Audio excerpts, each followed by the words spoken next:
Diana, thank you for giving birth to such a cute baby. Let's be happy together. You're too emotional. A man holding a newborn baby with teary eyes and a woman watching warmly. From the outside, they looked like a very happy family. But the man with teary eyes is my husband, Tony Clark. And the woman watching is my sister Diana. This is not a happy family scene.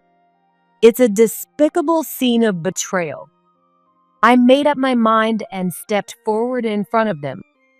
Of course, Tony and Diana were surprised, but there was no sign of remorse. Because you wouldn't have a child, I did it for you. Yeah, I'm divorcing you and living happily with Diana. Fine, if that is what they want. But they will face the punishment I've prepared. From behind me, 30 relatives came out one after another. Of course, they were members of the Clark family, Tony's relatives. As Tony and Diana turned pale, I smiled sweetly, ready to fight back. Congratulations and best of luck.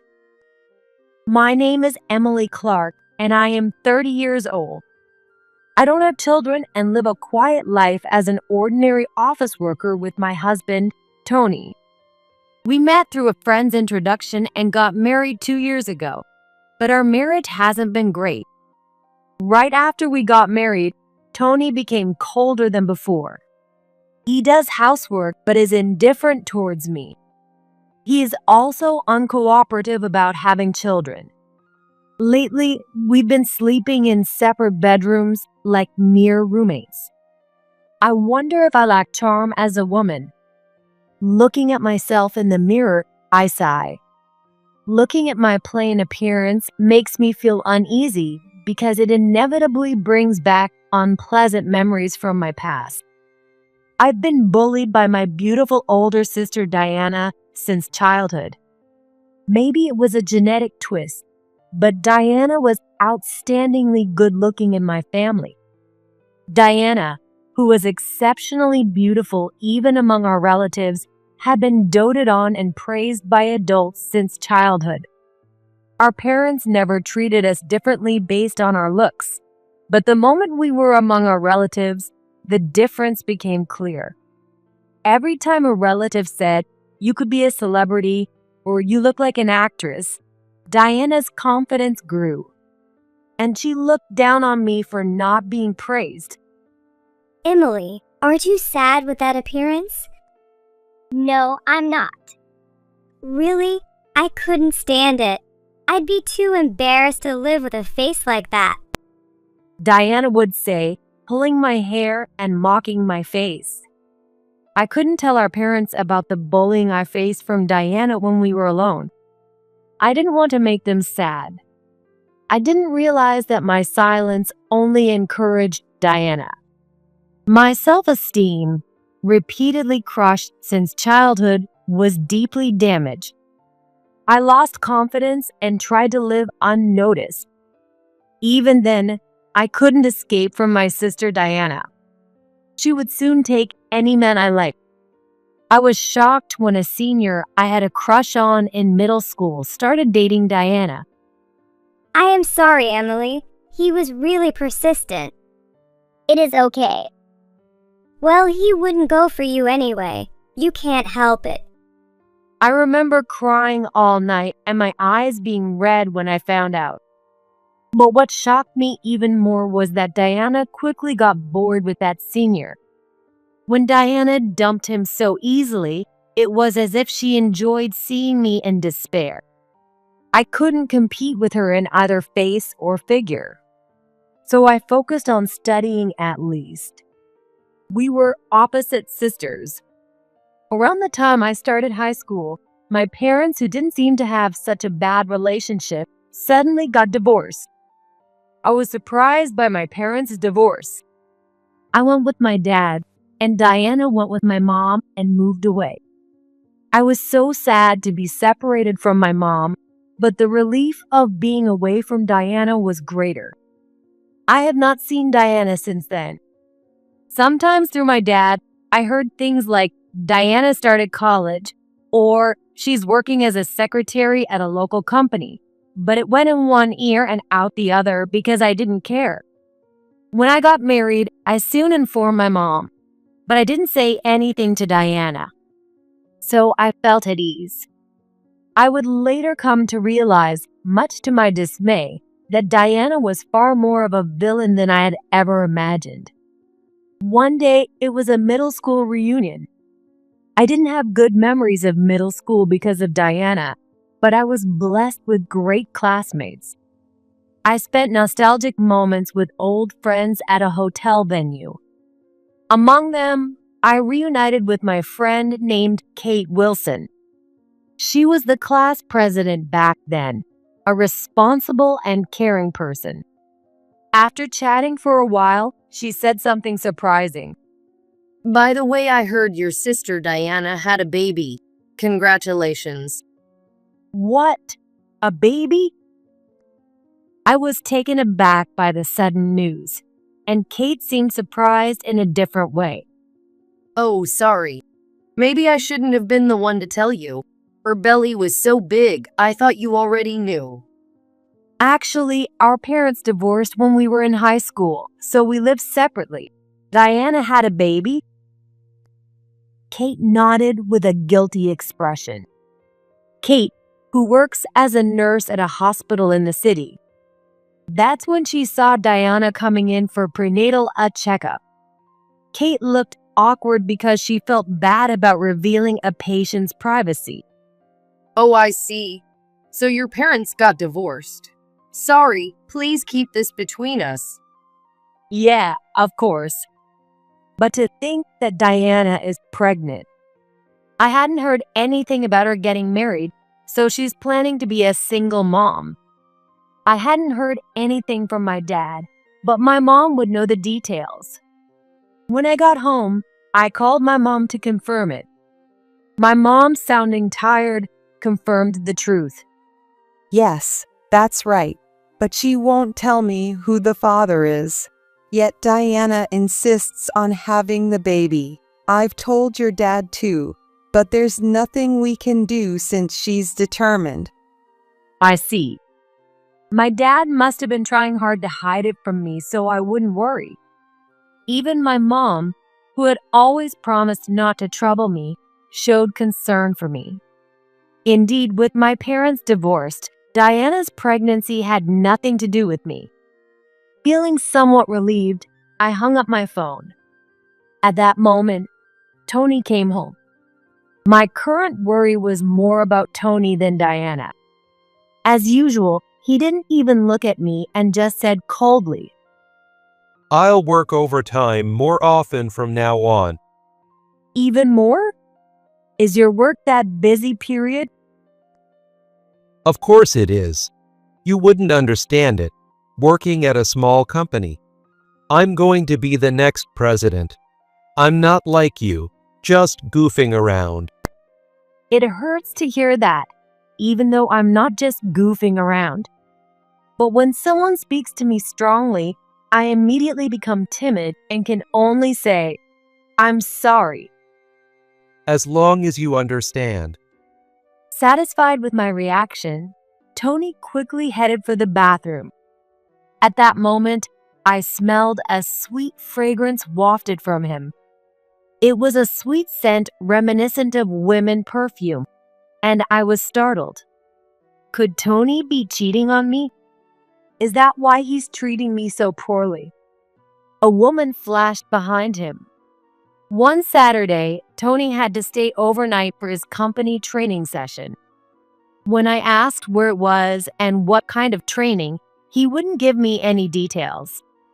He snapped, "Why do I have to tell you that? It's none of your business." This only made me more suspicious that he might be meeting someone else. With my anxiety, I received a call from an unexpected person. It was Diana. We had not been in touch since our parents' divorce. Wondering what she wanted, I nervously answered her call. Hello. Oh, Emily. Long time no see.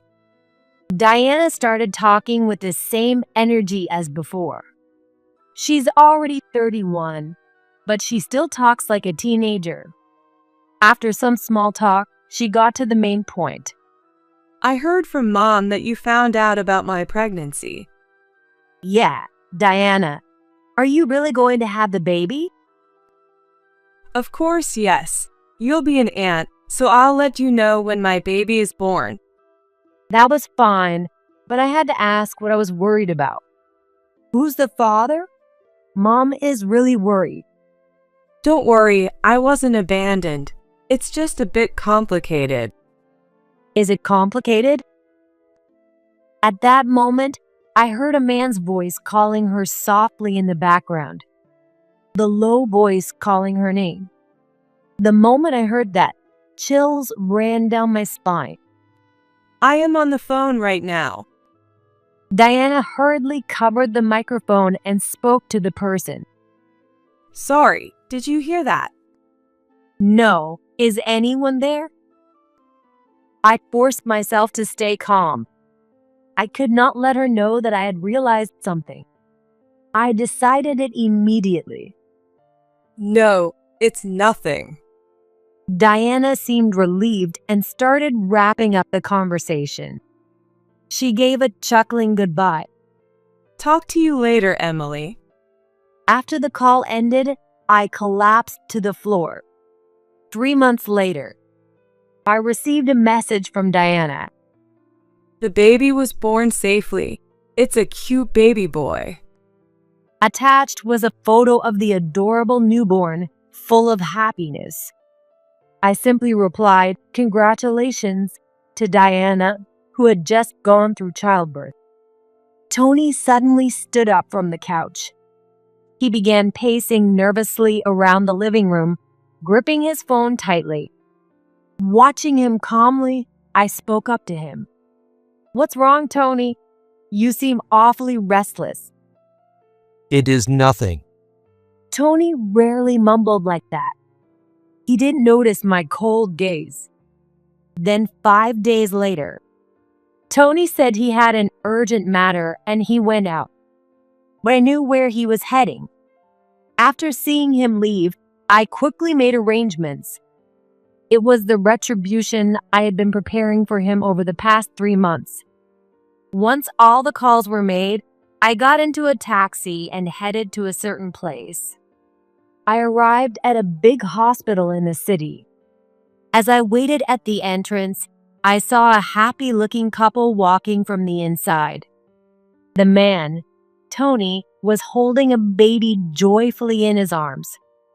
Next to him stood Diana, looking pleased after her big task. Diana, thank you for giving birth to such a beautiful baby. Let's be happy together. You're too emotional. Today was Diana's discharge day. I was dizzy at the sight of a scene, but I could not afford to lose consciousness here. Steadying myself, I stood in front of the two as they unknowingly exited the hospital. Emily, Why are you here? Yes. His affair partner was none other than Diana. The voice I heard on the phone that day was Tony's. I couldn't believe it at the first, but the investigation by the detective agency confirmed their affair. I crossed my arms and glared at them with unprecedented anger and disdain in my eyes. I came to visit Diana, but to think the other person was Tony. You both look very happy, but happiness built on an affair doesn't last long. what did you say, acting all high and mighty? He probably didn't like my unusually defiant attitude. Despite being the perpetrator, Tony had the nerve to say that to me. Standing next to him, Diana also scolded me as if I were the perpetrator. Because you never had a child, I did it for you. That is right. I'm divorcing you and living happily with Diana. Tony emphasized the word divorce. He probably thought it would shock me, but it had no effect for me. I was already prepared for the divorce. I came here today to make them understand. I raised my right hand. That was the signal to let them know they could come forward. Acting high and mighty, huh? Don't you all agree? Behind me stood about 30 allies. They were members of the Clark family, all Tony's relatives. Seeing them, Tony was stunned and nearly collapsed. Dad, Mom, even my uncles. Tony's relatives were filled with anger, but the fury of his parents was especially intense. Not wanting to meet their gaze, Tony glared at me and shouted, You're such a coward, Emily, dragging my relatives into this mess. but his dad interrupted him. The coward is you, Tony. Oh no, Dad. When I heard about this, I called everyone here to give my foolish son a lesson. Tony, how could you do such a thing? Standing next to him, his mom, holding back tears, also spoke up. An affair with Diana, of all people. And you even had a child together? What were you thinking? Tony's dad, the president of the company, felt especially betrayed since he'd been grooming Tony to be the next president. His mom, who cared about the family's reputation, found Tony's infidelity utterly unacceptable. I had hired a detective agency to gather all evidence.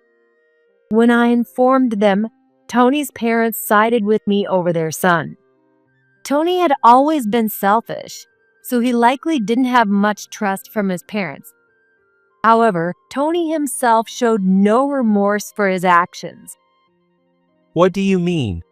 I'm going to divorce Emily and marry Diana. We're going to file the divorce papers and then the marriage and birth registrations. The order is correct, isn't it? I could not believe he had the nerve to say that. Before I could express my outrage, Tony's dad spoke up in anger. It's not about the order. It's about ethics. You lack so many things as a human being. Then his dad put a hand on the shoulder of a man standing nearby. You can't be the president like this. I've already decided that Alex will be the next president. Get out of the company. Are you sure, Dad? It was Alex, Tony's brother. Alex, my brother-in-law, looked at Tony with cold eyes. Tony, you've really disappointed me. If you can't even take care of your family, how can you take care of the company? Alex, you. Tony glared at Alex with a fiery gaze. And as for Diana, her face changed color the moment she heard Tony's dad's words to leave his company. Wait, Tony. You said your family accepted us. Diana, this isn't the time for that. This isn't the time? That's the most important thing. Tony and Diana started arguing loudly. Apparently, Tony had told Diana that their remarriage due to their affair was accepted. But it was all a lie. Tony had lied to both me and Diana for his own convenience. I can't believe this. You said you were Emily's husband and the next president, so I thought it would be fun to take you away. If you can't be president, you're useless. Of course, I was the one who spoke up and said, "Wait a minute. That must be fun to take from others." I just could not let those words go unnoticed. Diana, did you really find it that enjoyable to take my husband away from me? It was really hard to believe. But Diana confirmed even that shocking truth. Without any sign of her remorse, she said it cheerfully. Of course, taking something from you is the greatest pleasure for me. When I heard your husband was the next president, I was excited. I could enjoy taking him from you and get a luxurious life. That's why I had the baby. But if he's not going to be the next president, that's a huge miscalculation. According to the detective agency's report, Tony and Diana's encounter was accidental. It started when Diana returned a forgotten umbrella to Tony. But from Diana's words now, it was clear it was all part of her plan. She approached Tony knowing he was my husband. I thought she was a devil. The Clark relatives who witnessed this seemed to feel the same way, looking at me with sympathy. I am so frustrated that I almost shed tears. At that moment, my parents, who had been standing behind the Clark family, stepped forward. I asked them to be here today. My parents, who had been watching the events unfold in shock, finally stepped forward when they saw Diana attacking me. With a mixture of sadness and anger, they stood in front of me. Enough, Diana. Dad, Mom too. Mom marched up to Diana and stood before her. Then, with tears streaming down her face, she raised her right hand and slapped Diana across the cheek. What are you doing? That's what I should be asking you. To think the father of my grandchild is Tony. What was the point of us pretending to divorce? Pretending to divorce? Diana was stunned, her hand on her cheek. With her tears still falling, my mom explained. Diana had always been harsh with me. I tried my best to hide it, but our parents had noticed. They had thought we were just a pair of sisters who didn't get along, but as we entered adolescence, they realized our relationship was far from normal. Diana's obsession with me was severe and could not be ignored.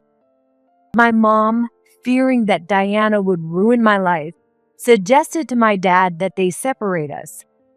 Indeed, back then, Diana constantly insulted my appearance, hit me over trivial matters, and took away people I liked. Our parents had noticed and were worried, so they pretended to divorce to separate us. They didn't tell us the reason because I was trying to hide Diana's harassment, and they wanted to respect my feelings. They also knew Diana wouldn't accept the truth, so they said it was for their own reasons. I was surprised when my parents revealed it to me while discussing the situation with Tony and Diana. But I also felt their love for me and was grateful. Diana, who knew nothing, was shocked. Pretending to divorce. Why would you do that? Because you were always attacking Emily, but I never imagined it was this bad. We should have kept you apart sooner. Exactly. It is shameful for you to use a child like this, even as an adult. My parents scolded her and stood by my side. Their presence gave me strength. I would no longer be swayed by my toxic sister. With a smile, I addressed the two betrayers. I'm done. I'm cutting ties with you. Congratulations, and be happy. It was my sincere words of congratulations. The judgment of Tony and Diana took place in the front of the hospital.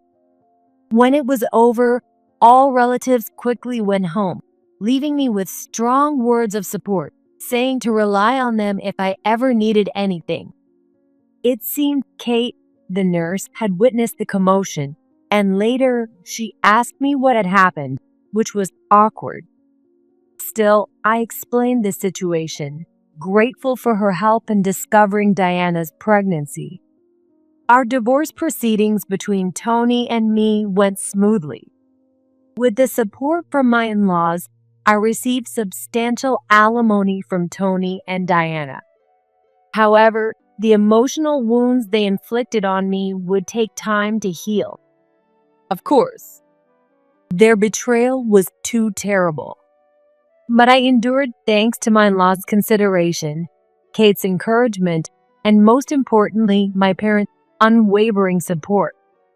They had been in a difficult position, but stood by me through the ordeal. And I'm deeply grateful.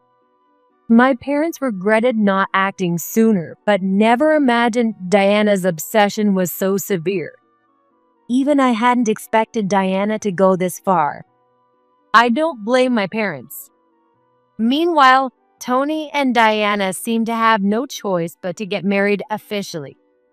The two of them happily became a couple, but Diana seemed to lament that her life wasn't what she had imagined. I was supposed to be the president's wife, not living in poverty. Tony, having been kicked out of his company, had no significant assets. As declared that day, Tony's brother Alex was chosen as the next president, leaving Tony with nowhere to go. Relying on his dad's influence, he struggled to find a new job. He ended up being hired only for manual labor and was being used as an apprentice construction worker. Despite his efforts to support Diana and their child, his love didn't seem to reach her. To my shock, Diana abandoned her child and ran away from Tony. This left Tony in despair, totally dejected. Trying to manage as a single father proved too difficult, and he turned to his parents for help. Seeing his struggle, Tony's parents took in their grandchild to care for them, while Tony became a shadow of his former self. The Clark family pitied the child who was deprived of loving parents and supported Tony's parents in raising the child. Meanwhile, Tony abandoned parenting and disappeared from his parents' home. His relatives are now searching for him to seize child support payments. He must have considered it a serious love. Diana was beautiful and had a mysterious charm that attracted men. In middle school, she had discarded the person I liked like a worn-out rag. She hadn't changed at all since then. What a foolish girl. That's what happens when you don't marry someone you truly love. Mom said sadly. As for me, I sold the house I shared with Tony and started living in an apartment.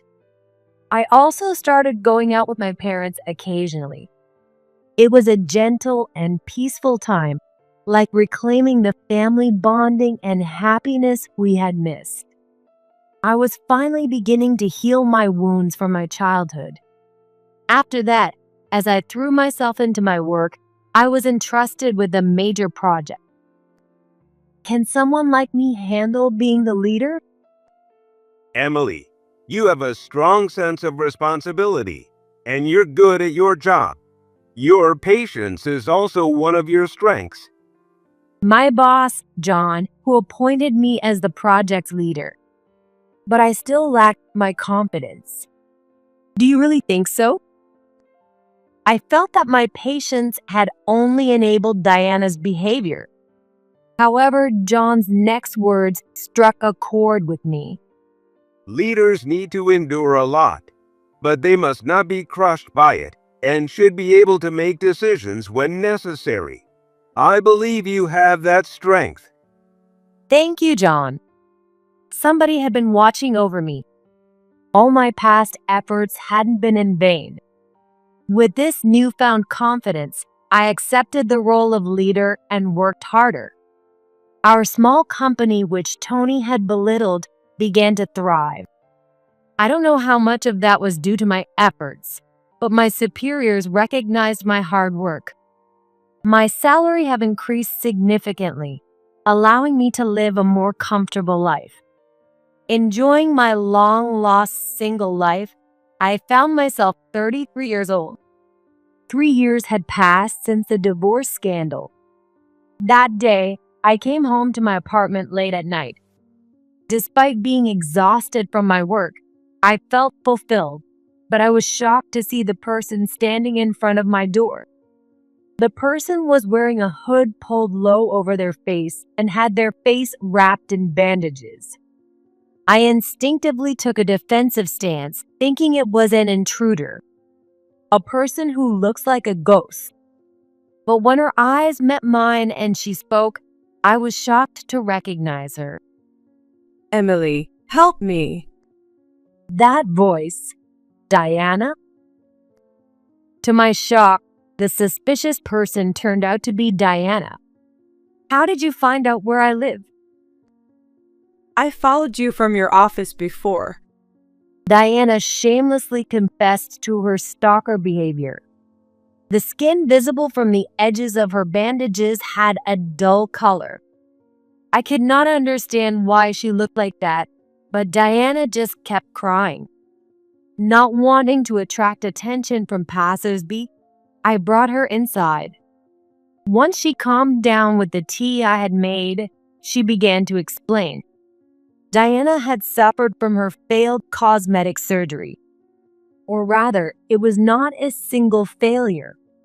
She had undergone multiple surgeries, faced skin problems, and kept fixing them, even altering her bone structure until she reached a point of no return.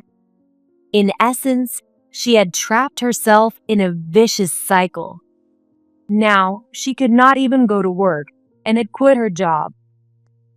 Look at this. She showed me her face, which no longer resembled the beautiful Diana I once knew. Her skin was red like burn marks, and her nose and mouth had a different structure. I was stunned by her transformation. Why did you get surgery? You didn't need it. Diana, who had been praised for her beauty since childhood. But shaking her head, she said bitterly, It wasn't enough. I had to be even more beautiful. I needed to catch a better man and be happy this time. I shivered at those her words.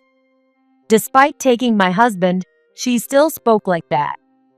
She had abandoned her baby and only cared about herself. And her efforts were completely misguided. She glared at me with a sharp look. Emily, you've really improved your appearance. You must be making a lot of money. I still need more surgery. Lend me some money. Why should I lend you money? You took my happiness from me. It was not just my husband. She had ruined many of my childhood memories.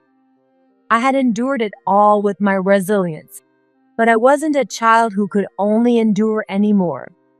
I had resolved to judge Tony and Diana 3 years ago. Even if she begged, I wouldn't forgive her. You were born beautiful, but you wished for others' misfortune, and now you're suffering.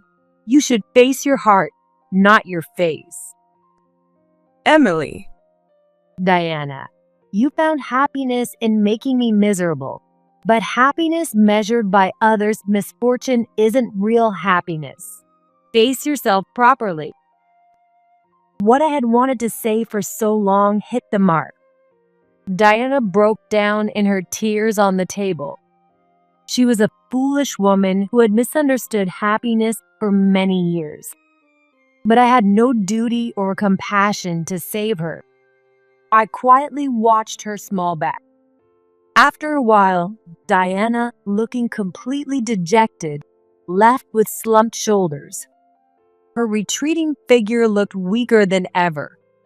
Diana, who had only found happiness in others' misfortune since childhood. Facing herself would be her challenging path.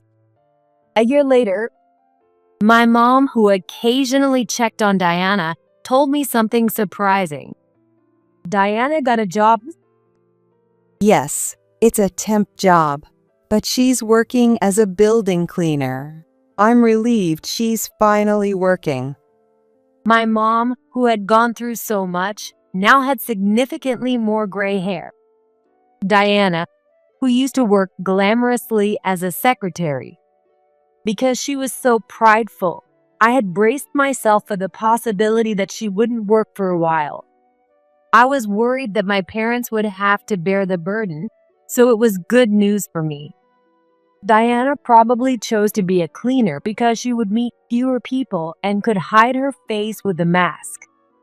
But I wondered if a job chosen for such reasons would last. With a hint of unease, I watched the situation quietly. Sure enough, less than a month into her new job, Diana revealed her true colors. She stole cash from the first safe she encountered as a cleaner. To my surprise, her accomplice was Tony, who was supposed to be missing. It turned out the two of them had been secretly in contact all along. The company they stole from was one Tony had connections with during his previous employment, so he knew the location of the safe and the security details. Using their cunning, they planned and executed the crime. However, the security system wasn't so lax. They were quickly identified and arrested. The Clark family, who had been searching for Tony, was furious about this heinous act. Already holding a negative view of Tony and Diana due to my situation, the two had now completely turned the Clark family against them. Tony's parents, who had been diligently raising their grandchild, declared they would never forgive this betrayal. I do not care about that foolish son anymore. We're cutting all ties with him. Where did we go wrong? My mom, who met Tony's parents in court, told me they looked deeply distressed. Naturally, my parents also lost all affection for Diana. They told her that they wouldn't help her anymore, even after she finished her sentence for theft. Why are you abandoning me? Diana, you're an adult now. Reflect on your crimes properly and live independently. Just because we're family doesn't mean you can do whatever you want. We and Emily have our own lives. You need to stand on your own. My parents firmly conveyed this during a visit. Even Diana was left speechless and dejected. Now, my parents live together in a new house. I've also moved to a different apartment, so Diana doesn't know where any of us live. Tony and Diana, who only thought of themselves and eventually turned to crime. What happens to them after their release is up to fate. As for me, now 34 years old, I continue to focus on my work. Our company has grown and even built a new office near the station. Having become a mid-level employee, I now have many junior coworkers. As a section chief, I serve as the right hand to my boss, John. Emily, I'd like to talk about the upcoming project. Sure. Should we meet in the conference room? John leaned in and whispered, I found a nice restaurant. How about we discuss it there? John, mixing work with private isn't appropriate. Oh, I'm sorry. John gave a slightly embarrassed smile at my admonishment. He's been approaching me recently. At first, I was confused, but I wasn't entirely opposed to the idea of someone I had admired for so long. However, my reluctance to marry again made it difficult for me to say yes. Still, he kindly says, I'll wait as long as it takes. I'm currently taking comfort in his patience. But if it's not about the project, then it's fine. What? A delicious restaurant. Won't you take me there? When I answered, John's face lit up. I'm gradually being drawn to his genuine nature, much like a big, friendly dog. It might take a bit more time, but I want to nurture this slowly. I finally found my own happiness.